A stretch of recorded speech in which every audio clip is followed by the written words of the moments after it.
श्रीलंका में जो economic crisis चल रहा है उसके पीछे बहुत सारे कारण हैं। पहले तो देखो 1948 में श्रीलंका को आज़ादी मिली, जैसे इंडिया को आज़ादी मिली 1947 में। तो श्रीलंका की जो पॉपुलेशन है वो करीब 2.2 करोड़ है। श्रीलंका में सालों से सिविल वॉर चल रहा था। 2009 में श्रीलंका 26 सालों के सिविल वॉर के बाद उभरा और धीरे धीरे वहाँ की जीडीपी ग्रोथ भी अच्छी खासी होने लगी। 2012 तक सब कुछ सही चला, लेकिन 2013 के बाद फिर से प्रॉब्लम आ गया, क्योंकि वहाँ पर एक्सपोर्ट में कमी आ गई और इंपोर्ट बहुत ज़्यादा हो गया, जिसके कारण वहाँ की जीडीपी ग्रोथ रेट घट गई, बहुत ज़्यादा कम हो गई और लगभग आधी ही रह गई। उसके बाद 2019 में श्रीलंका में ईस्टर बॉम्ब ब्लास्ट हुए। वहाँ पर 200 से 250 लोग इंजर्ड हो गए, जिसके कारण जो टूरिस्ट हैं उनकी संख्या घट गई, टूरिस्ट कम आने लगे डर के कारण। ठीक है, और हमको पता है कि श्रीलंका काफ़ी हद तक टूरिज़्म से भी कमाता है, वहाँ की इकोनॉमी जो है वो टूरिज़्म से भी काफ़ी ज़्यादा पैसा कमा लेता है। लेकिन 2019 के बाद टूरिज़्म में थोड़ी कमी आ गई और उसके बाद 2020 में तो कोरोना वायरस ही आ गया। कोरोना वायरस ने पूरी तरीके से वहाँ के जो एक्सपोर्ट हो रहे थे थोड़े बहुत, उसकी स्थिति को और गंभीर कर दिया।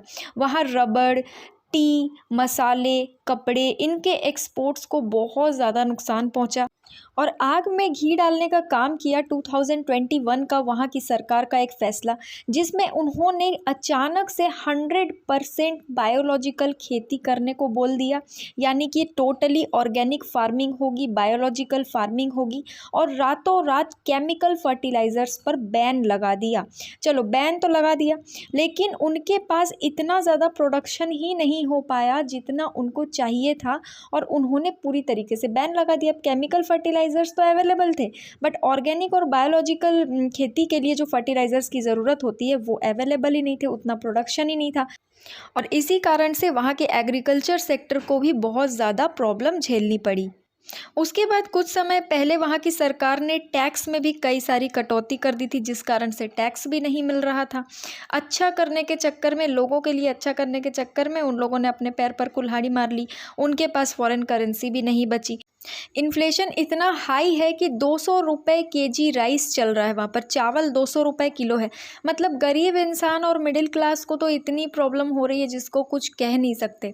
ठीक है, अब बोला ये जा रहा है कि 500 रुपये पर केजी तक चावल पहुँच सकता है।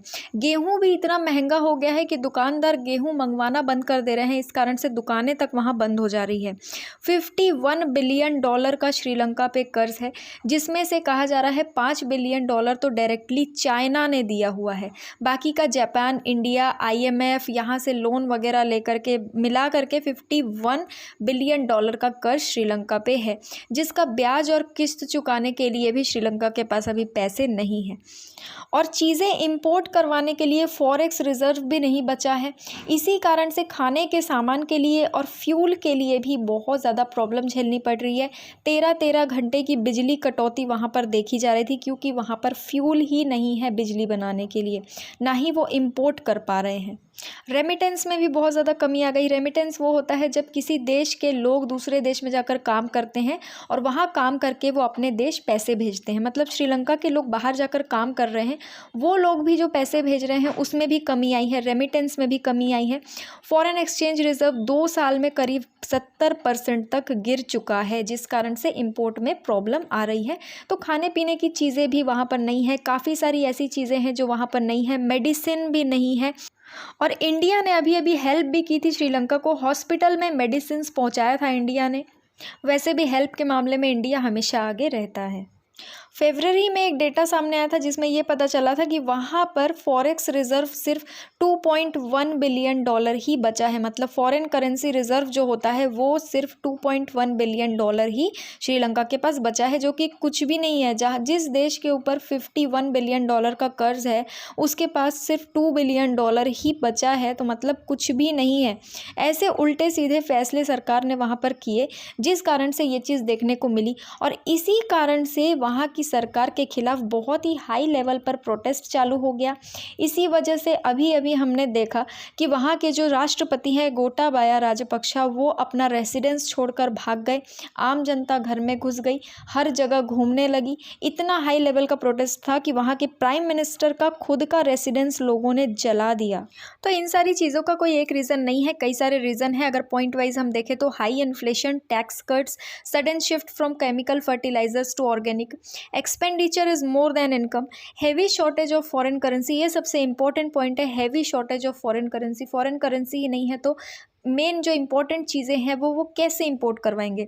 कोविड-19 पैंडमिक हिट के बाद तो टूरिज़्म सेक्टर पूरी तरीके से वहाँ का बर्बाद हो गया। $51 बिलियन का एक्सटर्नल डेब्ट उन पर है। तो अब देखो क्या होता है। वहाँ की जो प्राइम मिनिस्टर है वहाँ के रणिल विक्रमसिंघे, उन्होंने तो बोला है कि रेजिग्नेशन के बाद हम एक ऑल पार्टी गवर्नमेंट बनाएंगे, जिसके बाद पूरी श्रीलंका में सुधार हम लाने की कोशिश करेंगे। तो आज के लिए इतना ही। आई होप आपको समझ में आया होगा कि ये जो बहुत बड़ा इकोनॉमिक क्राइसिस श्रीलंका में आ गया है ये किस कारण से आया है।